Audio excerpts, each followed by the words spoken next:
itonde gato uretse kurenga ino video ngiye kwereka uburyo kuba wareba video hano muri Delta warangiza ugahembwa amafaranga yawe ukahita uyabikuza. Ikintu ugiye gukora uzajya winjira hano muri Delta, numara kwinjira muri Delta urebe icyo bita advancement, urebe amapublicité bashyiramo hano muri Delta, numara kuyareba ubundi hasigaye ube wahita uhembwa amafaranga yawe. Ndagira ngo nkwereke uburyo ibi bintu bikorwa, ntago ari scam, ibi ni ibyanyabyo. Ikintu ngiye kugusobanurira uyu munsi ngiye kuba natangira nkusobanurira uburyo bakoramo ino USCT.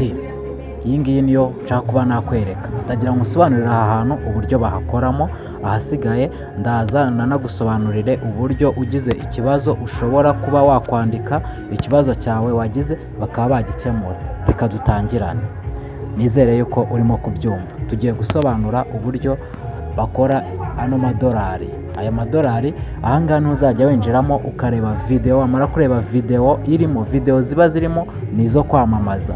Noneho muri video zo kwamamaza amafaranga bishyuye muri Delta nawe uzajya uba wayabonaho inyungu. Okay, ndagira ngo dutangirane nkwereke uburyo ibi bintu bikorwa. Sinzi niba urimo kubyumva neza.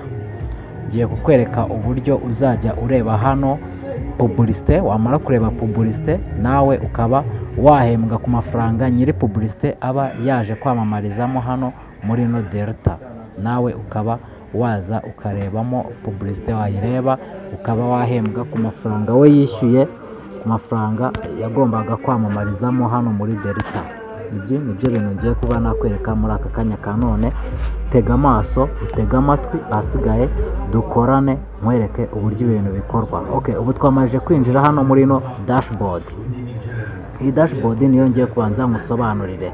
Ikintu cya mbere hano urubuze kwasanga pending. Ino pending niho hari bujye amafaranga ya mbere, ama USDT ya mbere ndaba nshyizemo hano nimara kureba video. Ahangaha niho hantu uzajya uza ubone balance ya USDT yawe. Ahangaha kabiri, ahangaha niho uzajya uba waba wazivunja. Noneho ndagira nkwereka ahangaha urimo kwabona withdraw. Ino withdraw niyo uri buze kuza kuba wabikurizamo ama USDT yawe. Noneho ubu ngubu dore ikintu tugiye gutangirana nacyo, tugiye gutangira nkwereke ahantu ngiye gutambika hano. Aha hantu hatambitse ahangaha niyo harimo publicité uzajya ureba, ahasigaye ugahembwa. Sibyo, turi butangire urabanza ugafungure kano kantu k'icyatsi, babanze bakwereke ko byabaye success, ko wemerewe kuba wabikuza, kuba wareba, watangira nawe kureba izi video. Noneho ahangaha ubu ngubu twatangiye, ahangaha niho tugiye gutangirira kugira ngo umuntu abe yatangira akwereka uburyo uzajya ureba video zawe, video warebye ukaba wazihemberwa. Nicyo kintu buno tugiye kuba twakora kugira ngo noneho ube watangira kureba video warebye, ube watangira kwemererwa kuzihemberwa. Okay, turi bwihanganeho gatoya. Ubu ngubu niho hantu tugiye kuba twajya. Noneho uri buzemo hano, urazamo hano muri setting, muri set element. Ahangaha niho hantu hambere uri bwinjiremo uhafungure kugira ngo ujye kuba wafungura ziriya advance, ariya publicité yose uzajye uza uyarebe. Nibiba byiza uri buze ufungura aka kantu ka all, uraza ufungura akantu ka all, numara kugafungura ahasigaye numara aka kantu kugafungura urabute ubona hano, murebe neza ahangaha bahita hano bakwereka ahangaha amatariki. Noneho dore video ya mbere ahantu turi bifungurire, urebe neza hariho n'itariki, guhera tariki 6 z'ukwa mbere. Sibyo, tugiye gufungura utu tuyesi nitwo tugiye kuhita tuba ama video, noneho tuzajya duhemberwaho. Turafungura akayesi ka mbere, akayesi kavuga idolari. Noneho hano twemeze, nitumara kwemeza ikintu kiri bubeho twose turi bugende twose tudufungura. Ngaruke nongera kugusobanurira ukugira ngo ama video yawe warebye aze hano muri pending, aze hano kuri balance, ube wazana hano muri withdraw, ube wabikuza. Urabizi neza ko nakubwiye ko uzajya uza hano ukarebamo video yarangira wamara kureba video ano masaha ari hano agatera. Ahangaha urabona ko hano hari amasaha arimo gutera. Aya masaha, nyuma y'ano masaha uzajya uza urebe hano amarewadi wabonye hano. Amarewadi wabonye hano niyo uzajya uhembwa bitewe n'amavideo umaje kureba, sibyo? Noneho ndagira ngo nkwereke ukuntu uzajya uhita ufungura amavideo wamaje kuba wareba. Amavideo warebye ukayafungura akahita aza hariya hejuru kuri balance. Uzajya uza hano muri set element. Ahangaha niho uzajya winjiremo. Numara kwinjira hano muri set element uhafungure. Numara gufungura hano muri set element uzajya ubanza ukore hano kuri all self, hano kuri all, kugira ngo nyine video zose, ibintu byose warebye biza ahangaha, ibe historique y'ibintu byose warebye. Ibi byose ni ibintu mabanje kureba. Noneho uzajya nyuma y'isaha wakoreyeho uzajya ukore hano muri kano kantu kaka S, kano kakadolari.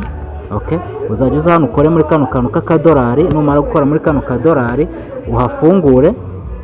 Ubu ngubu nge amasaha ntabwo ari yagera, no hafungura akazajya kahita kaba icyatsi. Ahangaha hazajya hahita hajyaho akavika icyatsi, sibyo? Tuvuge nyuma y'isaha warebeho video uzajya uza hano ukore kuri tuno tudolari hahite haba icyatsi. Okay, ibyo ngibyo nihamara kuba icyatsi, ikintu uzajya ubona resulta yaho uzajya uhita ubona hano kuri balance. Ahangaha kuri balance hajeho ibihembo byawe bagomba kuguha. Iki ngiki reka tukivemo. Noneho ndagira ngo nkwereke, niba ushaka kuba wamenya ko app yawe, niba ushaka kumenya ko app yawe ari verisiyo igezweho. Okay, uzajya uza ahangaha, uzajya uza hano muri menu. Ahangaha muri menu niho uzajya winjire kugira ngo updating app yawe. Uzajya uzamo hariya uhite uza hano kuri check kuri verisiyo check. Ahangaha nurangiza uhafungure uhite ureba. Nusanga aka kantu k'icyatsi hatarimo ko uri ready, uzajya uhita ukoramo hano. Reka nze mbikore nkwereke. Uzajya uhita ugafungura. Numara kugafungura bahite bagukomezanya, bahita bakujyana kuri Play Store, ahantu ugomba kujya kuzanira updatingira delta yawe. Ahangaha niho uzajya uza updatingire delta yawe. Icyo nacyo kivuyeho ubwo. Noneho reka nze nkwereke ikindi kintu kimwe.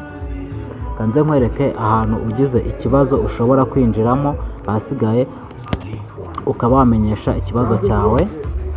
Okay, dore ahangaha muri help. Ino help, ino ni application yindi bashyizemo yo kumenyekanishaho ibibazo byawe. Uzajya uzamo hano mu gihe wenda hari nk'ikibazo wenda wagize muri app yawe, uze hano muri help ube wamenyekanisha ikibazo cyawe. Cyangwa se uze hano kuri igisi, hano kuri igisi uflowing, ujye hano muri igisi ube wareba ibintu byose, ibintu amatangazo arimo acaho hano ku rubuga rw'iyi app. Icyo nacyo ndumva nacyo cyumvikanye. Noneho ndagira ngo nsigemo hano referral code ushobora kuba waza gukoresha.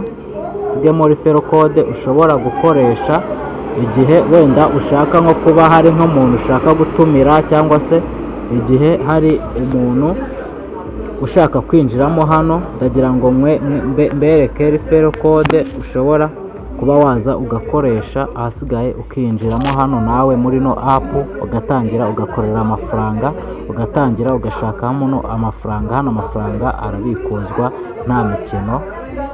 Ariko reka manze nkwereka akantu kamwe ku bantu batazi wallet. Gukora wallet hano muzajya muza hariya hejuru mube mwakireya icyo bita wallet yawe. Ahangaha niho ugomba kuza ugakireya wallet yawe. Ahangaha niho ugomba gukura wallet yawe. Ibi nabyo ndakeka nabyo mubizi ko ahariho ugomba gukura wallet yawe. Ibi ngibi ndabizi ko mubizi. Umuntu ushaka kumenya uko akireya wallet azambaza mwereke ukuntu bakireya wallet. Sawa. Icyo nashakaga uyu munsi kubereka, nari naje kubasobanurira uburyo ushobora gukora ino USDT ukazajya ureba amatangazo ugahembwa. Niyo mpamvu bagashyizemo hariya. Ciao.